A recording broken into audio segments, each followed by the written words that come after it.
সারাদিন তো মৃত্যুর কথা স্মরণ করতে পারি না দুনিয়ার জন্যে। দুনিয়ার এই রং তামাশা, দুনিয়ার এই লোভ লালসা বারবার এই মৃত্যু থেকে আমাকে হারায় ফেলে।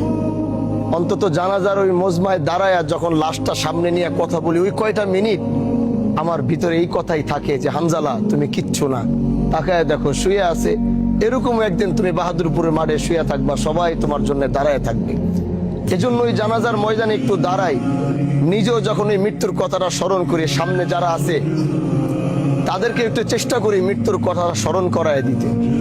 যখনই যে জানাজার মজমায় যাই, কারো বাবা কারো মা, আমার হয়তো বাবা মা আছে, কিন্তু মাঝে মাঝে আমার যখন চিন্তা হয় যে আমার মা দুনিয়াতে নাই, তখন আমার শরীরের লোমগুলা দাঁড়ায় যায়। আমি সহ্য করতে পারি না।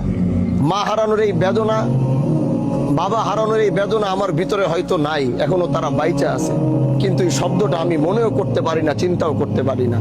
আজ এই মজমায় যারা দাঁড়িয়েছেন, যিনি হারিয়েছে সে বুঝবে এই বেদনাটা কেমন, এই কষ্টটা কেমন। আল্লাহ তাদেরকে সবরে জামিল দান করে, বলে না আমিন। আর আজ আমরা যারা এই মজমায় দাঁড়িয়েছি, আমি সবার কাছে একটা অনুরোধ করতে চাই, আমি একটা অনুরোধ শুধু করতে চাই। পৃথিবীর সব কিছু থেকে পালানো গেলেও আল্লাহর কসম, उस जात की कसम जिस पे हाथ पे मेरी जान है, আমি ওই জাতের কসম করে বলতেছি যার কাছে আমি হানজালার জানটা আছে, আমার হায়াতটা যার হাতে, আমি ওই জাতের কসম করে বলছি, একমাত্র এই জিনিস থেকে, এই মৃত্যু থেকে পৃথিবীর কেউ বাঁচতে পারে নাই, পৃথিবীর কেউ বাঁচতে পারবে না। যদি বাইচা থাকতো তো মদিনায় এখনো মুহাম্মদুর রাসূলুল্লাহ থাকতো, আমরা হয়তো যাইতাম আল্লাহ নবীর সাথে দেখা করার জন্য। নিজের কিডনিটা বেচা হইলো নবীর সাথে দেখা করতে যাইতাম, নিজের ঘরের ভিটা জমি বিক্রি করে হইলো মদিনায় সে নবীর সাথে মোলাকাত করতে যাইতাম।